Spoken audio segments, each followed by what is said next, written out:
Hello friends, today we are going to see the topic similarity.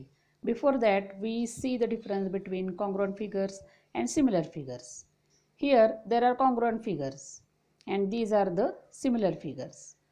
The congruent figures exactly match or coincide with each other, but similar figures may or may not coincide with each other. एकरूप आकृत्या या एकमेकींना तंतोतंत जुळतात, परंतु समरूप आकृत्या या दिसायला सारख्या असून त्या एकमेकींना तंतोतंत जुळतीलच असं काही नाही. त्रिकोणांच्या बाबतीत त्रिकोणांची एकरूपता ही आपण या चिन्हाने दर्शवतो. त्रिकोण ABC एकरूप त्रिकोण PQR. Triangle ABC congruent to triangle PQR. And here triangle ABC similar to triangle PQR. समरूपतेचे चिन्ह आपण हे आडव्या S या पद्धतीने दाखवतो. त्यानंतर पुढच्या पॉइंटमध्ये area of triangle is equal to 1/2 base into height हे सूत्र आपण या अगोदर बघितलेलंच आहे. म्हणजे त्रिकोणाचे क्षेत्रफळ बरोबर 1/2 पाया गुणिले उंची. या सूत्राचा अभ्यास आपण यापूर्वी केलेलाच आहे, परंतु पाया म्हणजे काय आणि उंची म्हणजे काय हे क्लिअर होण्यासाठी आपण खालील आकृत्यांचा अभ्यास करूयात. आता बघा, इथं ॲक्युटँगल ट्रायंगल म्हणजे सगळे लघुकोन त्रिकोण दिलेले आहेत आणि यामध्ये आता पाया म्हणजे काय आणि उंची म्हणजे काय, तर त्रिकोणाच्या कोणत्याही शिरोबिंदूपासून त्याच्या समोरील बाजूवर आपण जो लंब टाकतो त्यालाच आपण उंची असं म्हणतो आणि ज्या बाजूवरती तो लंब असतो त्या बाजूला पाया असं म्हणतो. म्हणजे पहिल्या आकृतीमध्ये पहा, ए या शिरोबिंदूपासून आपण त्याच्या पुढची बाजू BC वरती लंब टाकलेला आहे, म्हणजेच AD ही उंची झाली आणि BC हा पाया झाला. So AD is the perpendicular drawn on BC and therefore AD is the height and BC is the base. Here BE perpendicular to AC, therefore BE is height and AC is the base. And in third figure, CF perpendicular to AB, therefore CF is height and AB is the base. Next, obtuse angle triangle. Obtuse angle triangle म्हणजेच विशाल कोन त्रिकोण.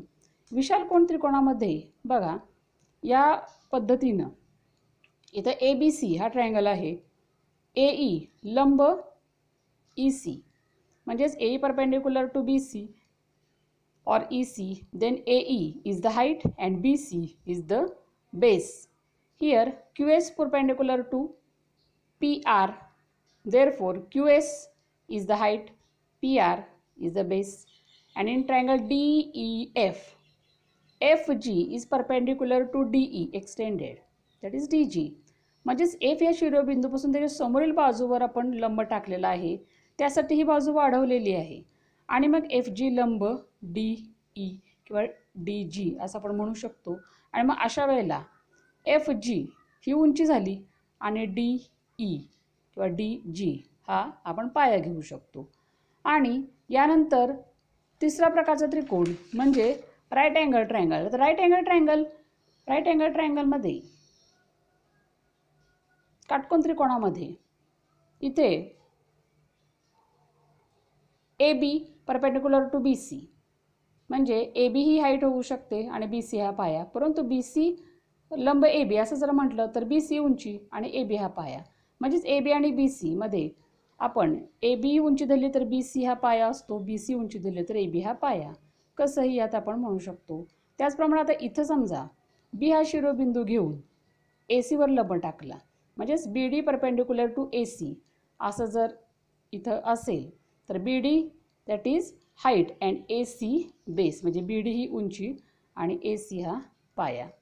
अशा पद्धतीनं पाया आणि उंची हे clear केल्यानंतर मग दोन त्रिकोणांच्या क्षेत्रफळांचे गुणोत्तर कसे असते हे आपण पाहू. Ratio of areas of two triangles. Ratio of areas of two triangles म्हणजेच दोन त्रिकोणांच्या क्षेत्रफळांचे गुणोत्तर. Here two triangles are given, triangle ABC and triangle PQR. In triangle ABC, AD is height and BC is base. In triangle PQR, PS is the height and QR is the base. So if we take the ratio of areas of these two triangles, then area triangle ABC upon area triangle PQR is equal to 1/2 BC into AD, that is base into height, upon 1/2 into QR into PS is equal to BC into AD upon QR into PS. So BC and AD, they are base and height of first triangle, that is ABC, and B2 QR and PS, they are base and height of second triangle. So here base into height and base into height means the property comes here, that the property here, it is clear from that the ratio of areas of two triangles is equal to the ratio of products of their bases and corresponding heights. Here the property is, again we repeat, the ratio of areas of two triangles is equal to the ratio of products of their bases and corresponding heights. म्हणजेच दोन त्रिकोणांच्या क्षेत्रफळांचे गुणोत्तर हे त्यांच्या संगत पाया आणि उंची यांच्या गुणाकाराच्या प्रमाणात असते, असा आपण हा गुणधर्म इथं लिहू शकतो. परंतु इथं दोन केसेस येऊ शकतात. म्हणजे काय की जर एखाद्या त्रिकोणाचा पाया समान असेल, एखाद्या केसमध्ये काय होत असतं तर त्या दोन्ही त्रिकोणांचे पाये समान असतील, किंवा एखाद्या केसमध्ये काय होऊ शकतं की त्यांची उंची समान असेल, आणि असं पण होऊ शकतं की दोन्ही त्रिकोणांचे पाये आणि उंची समान असू शकतात. आता आपण इथं दोन कंडिशनचा अभ्यास करणार आहोत. पहिली condition, heights of both triangles are equal. म्हणजे जर दोन त्रिकोणांची उंची समान असेल तर या सूत्रामध्ये काय फरक पडेल. So here in triangle ABC and triangle PQR, these two triangles are there with equal heights, AD and PS. These are equal heights. The heights are H and H. Now if we take the ratio of areas, then area triangle ABC upon area triangle PQR is equal to base into height, that is BC into AD and QR into PS. Here we take the values. BC into AD means H, QR into PS means H. H cancels out and remains BC upon QR. So BC and QR are the corresponding bases, that is B1 upon B2. हे संगत काय झाले, पाया झाले त्यांचे. म्हणजेच इथं आपण प्रॉपर्टी काय सांगू शकतो. The property comes here that the ratio of areas of two triangles with equal heights is equal to the ratio of their corresponding bases. म्हणजेच दोन त्रिकोणांचे जर उंची समान असेल तर त्यांच्या संगत त्रिकोणांचे क्षेत्रफळांचे गुणोत्तर हे त्यांच्या संगत पायांच्या प्रमाणात असते. अशा पद्धतीने ही आपण इथं प्रॉपर्टी सिद्ध करू शकतो. त्यानंतर जे आहे ते कंडिशन 2. कंडिशन 2 मध्ये काय की basis of both triangles are equal. दोन्ही त्रिकोणांचे पाया समान असू शकतात. Here there are two triangles ABC and PQR. The bases, that is BC and QR, are equal. In triangle ABC and triangle PQR, area triangle ABC upon area triangle PQR is equal to BC into AD upon QR into PS. Now BC is equal to QR.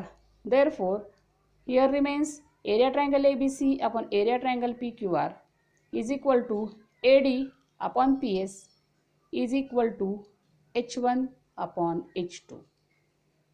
Here the property we can say that the ratio of the areas of two triangles with equal bases is equal to the ratio of their corresponding heights. म्हणजेच दोन त्रिकोण जर असतील आणि त्यांचे पाया समान असतील तर त्यांच्या क्षेत्रफळांचे गुणोत्तर हे त्यांच्या संगत उंचीच्या प्रमाणात असते. अशा पद्धतीनं आपण हे जे दोन त्रिकोणाच्या क्षेत्रफळांची गुणोत्तर हे सर्व व्यवस्थित बघितलेले आहेत.